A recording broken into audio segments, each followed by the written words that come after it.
¿Quién es el verdadero cerebro detrás del terror urbano de Medellín? ¿Un sicario que se volvió jefe? ¿Un líder invisible que mueve los hilos desde la oscuridad? ¿O un devoto de la muerte obsesionado con rituales, joyas y armas personalizadas? Alias Jordi no era un nombre popular fuera del bajo mundo, pero dentro del crimen organizado colombiano era una leyenda viviente. Su historial, su estilo de vida y su forma de operar lo convirtieron en una figura temida tanto por rivales como por sus propios aliados. Porque Jordi no solo era un asesino, era un creyente, un adorador del control absoluto y sobre todo un hombre que pensaba que la fe, la suya, retorcida, oculta, simbólica, podía protegerlo de cualquier cosa, incluso de la justicia. Fue capturado en bata, rodeado de santos y tabacos, como si hubiese salido de una misa. Pero lo que había allí era otra cosa, una misa negra, una celebración privada de poder, miedo y sangre, dinero en efectivo, altares, relojes que podrían costear un apartamento. Y detrás de todo, un mensaje que la Dijín entendió muy bien. Este hombre no se escondía, se estaba preparando para algo más grande. Esta es la historia de un criminal que convirtió la santería en escudo y el lujo en fachada, de un capo que prefirió los símbolos a los discursos y que usó el terror como herramienta de poder. Jordi no solo mandaba matar, elegía cuándo, cómo y con qué ritual sellar cada crimen. ¿Querías conocer cómo un salón de billar en Medellín se convirtió en la cuna de una de las organizaciones más violentas del país? ¿Y cómo este hombre que comenzó como ejecutor terminó comandando desde la sombra? Entonces suscríbete a este canal, deja tu like si esta historia te estremeció y coméntanos abajo. ¿Crees que un capo puede protegerse con santos y rituales? ¿O simplemente usaba la fe como disfraz del miedo? Ahora sí, comenzamos. La caída del sanadero. Era la mañana del 9 de junio. En Armenia, el sol apenas tocaba los tejados de los condominios de lujo. Los pájaros cantaban como si nada pasara, y el aire fresco del eje cafetero no anunciaba lo que estaba por ocurrir. A simple vista era otro día tranquilo, en un sector residencial exclusivo. Pero en una de esas mansiones, tras cortinas pesadas y puertas reforzadas, dormía uno de los hombres más temidos del crimen organizado colombiano, Juan Pablo Taborda Zamora, alias Jordi, también conocido como El Mono. Jordi no era cualquier fugitivo, no era un hombre huyendo en las sombras, era un capo que sabía exactamente dónde estar y cómo vivir sin que nadie lo molestara. No se ocultaba entre la maleza ni vivía en cuevas. No, se despertaba con vista a una piscina de agua azul impecable, rodeado de esculturas africanas, crucifijos ennegrecidos por el humo de velas encendidas, tabacos aún ardiendo y símbolos que mezclaban la devoción con el control. Dormía con seguridad, como si lo protegiera algo más que sus escoltas, como si lo cubriera un pacto invisible. Era el segundo al mando de la Terraza, una de las organizaciones criminales más antiguas, peligrosas y adaptables del país. Una banda que había mutado desde los años 90, cambiando de formas, de mandos, de tácticas, pero manteniendo algo intacto: la violencia como lenguaje. Y Jordi era su intérprete más fiel. No estaba solo, estaba rodeado de un sistema, un entramado que le garantizaba dinero, mujeres, armas, protección mística y hasta entonces, impunidad. Su captura, aunque inevitable, fue un evento quirúrgico, no improvisado, planeado paso a paso por la Dijín desde hacía meses. Porque Jordi no era simplemente un cabecilla, era una pieza clave en una investigación que involucraba extorsiones, asesinatos, narcotráfico, lavado de dinero y atentados recientes en Medellín. Y aunque se sabía que operaba desde el anonimato, pocos imaginaban que lo haría con tanto descaro. En una cama king size, semidesnudo, con cadenas de oro colgando de la pared y un altar prendido a un costado, fue sorprendido. Un hombre que no se escondía porque creía que los santos lo protegían, o tal vez porque estaba convencido de que el tiempo y la justicia siempre estaban de su lado. Esa captura no fue solo la detención de un criminal, fue el inicio del desmantelamiento de una red que, hasta ese día, se sentía intocable. Y a partir de ahí, todo lo que encontrarían adentro de esa casa comenzaría a revelar el verdadero rostro de alias Jordi.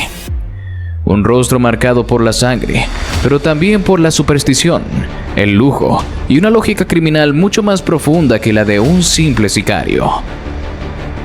Una historia que empieza con una puerta abierta, pero que conduce directo al corazón de una organización nacida en una esquina de Medellín. La Dijín ya lo tenía ubicado desde abril. Lo buscaban por presunta participación en el atentado al gastrobar del exfutbolista conocido como el King Blanco, en Medellín. Pero pocos imaginaban que el jefe de la muerte estaría descansando en una cama king size, semidesnudo, rodeado de reliquias esotéricas, como si la fe pudiera salvarlo del cerco que se acerraba. Los agentes no tocaron la puerta, entraron por el parqueadero.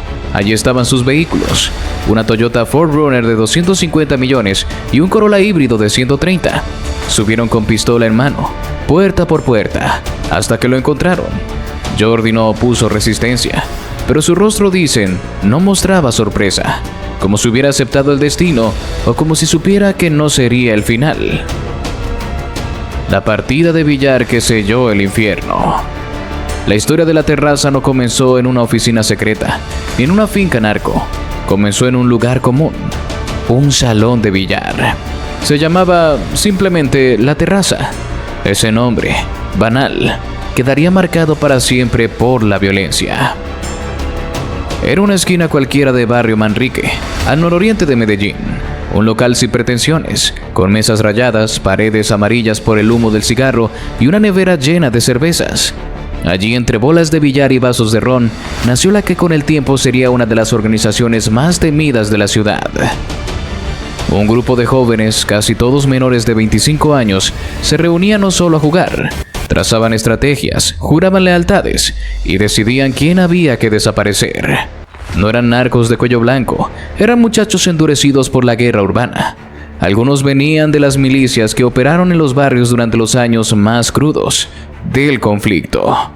Otros de combos callejeros, curtidos en la extorsión y el sicariato, pero todos compartían lo mismo: ambición desbordada, rabia acumulada y un hambre brutal de poder. Ese salón fue su primera oficina, su primer tribunal, su primera escuela de muerte. Allí se pactaban alianzas, se castigaba la traición y se firmaban sentencias de muerte entre trago y trago. Nadie en el barrio imaginaba que esos jóvenes que reían a carcajadas estaban diseñando una red de terror que se expandiría por todo el Valle de Aburrá. Desde entonces, la terraza se extendió como un virus. Villahermosa, Aranjuez, Santa Cruz, Envigado, Sabaneta. Ya no era solo una banda, era un ecosistema criminal. Controlaban extorsión, microtráfico, sicariato, cobros, seguridad privada ilegal e incluso justicia comunitaria en zonas donde el Estado no llegaba. En algunos sectores eran ley, en otros eran Dios. Y en medio de ese crecimiento, entre todos los que pasaron por sus filas, uno comenzó a destacarse, no por ser el más fuerte, no por gritar más alto, sino por su frialdad calculada y una forma de actuar que rayaba en lo ritual. Jordi, un joven que no mataba por necesidad, sino como si cada disparo fuera parte de un sacrificio. No era impulsivo, era metódico. Tenía una devoción silenciosa por la muerte, una fe en lo invisible y un respeto casi religioso por el poder que brota del miedo. Ese perfil lo hizo escalar rápido, y su manera de combinar violencia, mística y control emocional lo convertiría en una figura distinta dentro del mundo criminal. No era el típico capo ruidoso, era el que hacía temblar con una sola mirada. Y mientras la terraza se expandía como un imperio oscuro, Jordi empezaba a construir su propia leyenda interna. Una leyenda que lo llevaría, años después, a dirigir asesinatos desde prisión y a coleccionar relojes de lujo mientras dormía en mansiones protegidas por santos africanos. Pero para entender cómo llegó hasta allí, primero hay que conocer lo que encontraron en su último refugio, porque su caída no fue una simple captura. Fue una entrada a un mundo paralelo donde el crimen se mezcla con la superstición. Santos, joyas y cartas marcadas. En el operativo que terminó con su captura, los agentes no solo hallaron armas y efectivo, descubrieron algo mucho más perturbador. Un santuario criminal cuidadosamente diseñado. No era solo una guarida de narco, era un templo de poder, miedo y superstición. Altares encendidos aún humeaban. Crucifijos cubiertos de cera goteaban sobre fotografías tamaño cédula de personas desconocidas. Figuras de la religión yoruba, Elegua, Ochun, Balabu Aye, vigilaban desde las esquinas, flanqueadas por tabacos medio consumidos, copas con agua turbia, cadenas gruesas de oro colgadas en ganchos rituales y cartas del tarot abiertas en la mesa, como si alguien estuviera leyendo el destino o sellándolo. Todo estaba dispuesto como si se hubiera interrumpido una ceremonia, como si el mismísimo Jordi hubiera estado invocando algo: protección, dominio, impunidad, y la irrupción de los agentes hubiera cortado el ritual en seco. Entre lo incautado, 18 relojes de lujo, entre ellos Rolex, Cartier y Hublot, todos auténticos, más de 360 millones de pesos en efectivo, apilados en sobres de Manila, $7,000 en billetes nuevos, una pistola calibre 9 milímetros color rosa, personalizada con grabados de flores, 9 celulares, 3 tablets con acceso directo a chats encriptados, documentación contable de negocios ilegales, préstamos, pagos por protección, cifras de microtráfico y órdenes de sicariato. Los altares estaban organizados con precisión. Algunos tenían nombres escritos en papel pergamino, otros solo fotos. En algunos casos, los investigadores hallaron iniciales con fechas. ¿Era una lista de enemigos? ¿Una ofrenda para que no los tocaran? ¿O un registro de las próximas víctimas? Los expertos en santería consultados por la fiscalía fueron claros. El lugar mostraba un conocimiento profundo de los rituales afrocubanos y una manipulación simbólica que no se ve en improvisados. Jordi no solo creía en estas prácticas, las estudiaba, las practicaba y, según todo indica, las ponía al servicio de su estructura criminal. ¿Era brujería para desaparecer? ¿Un pacto para no morir? ¿Una forma de invocar miedo dentro y fuera de su organización? ¿O peor aún, una forma de negociar directamente con la muerte? Nada en ese lugar era casualidad. Ni la posición de los santos, ni los objetos rituales, ni la decoración. Era un mensaje. Jordi no quería pasar inadvertido. Quería que supieran que su poder no venía solo de las balas, venía también de lo invisible, de lo simbólico, de una fe que usaba como arma. Y ese tipo de poder, el que se cree intocable, es el más difícil de desmantelar.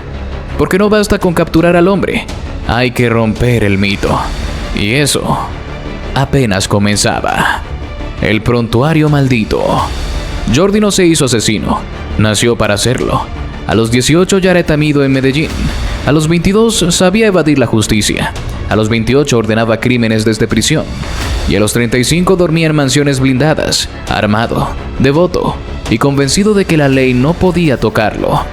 Fue condenado en 2012 por el asesinato de 2 agentes de la policía antinarcóticos, crimen cometido a plena luz, en la entrada del Jardín Botánico de Medellín.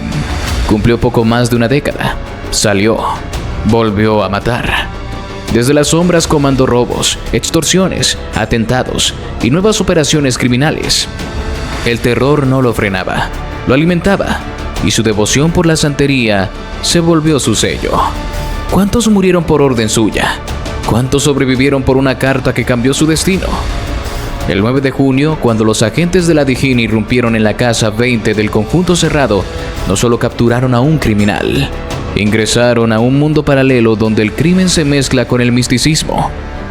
Jordi fue esposado sin pelea, pero sus ojos, dicen los agentes, no mostraban miedo, como si ya supiera que la historia no había terminado, que los hilos que mueven la terraza siguen activos, que el terror, aunque duerma, nunca muere. ¿Y ahora está en prisión? Sí, pero ¿cuántas veces ya se ha visto ese escenario? Jordi ya estuvo preso antes, y salió, y mató, y mandó a matar. ¿Será esta su caída definitiva? ¿O solo el descanso entre 2 actos de una obra que aún no termina? ¿Cuántos jefes como él están hoy ocultos en fincas del Quindío, del Magdalena, del Putumayo o incluso en el exterior? ¿Cuántos construyen imperios entre el miedo y la fe? ¿Cuántos usan relojes de lujo para ocultar la sangre que les corre por las manos? Si esta historia te estremeció, suscríbete ya mismo a este canal. Dale like, comenta lo que más te impactó y compartilo con alguien que aún cree que los capos viven en callejones oscuros. Activa la campanita. Esto fue Crímenes y Misterios, donde cada video te acerca a la verdad. Aunque a veces la verdad da miedo.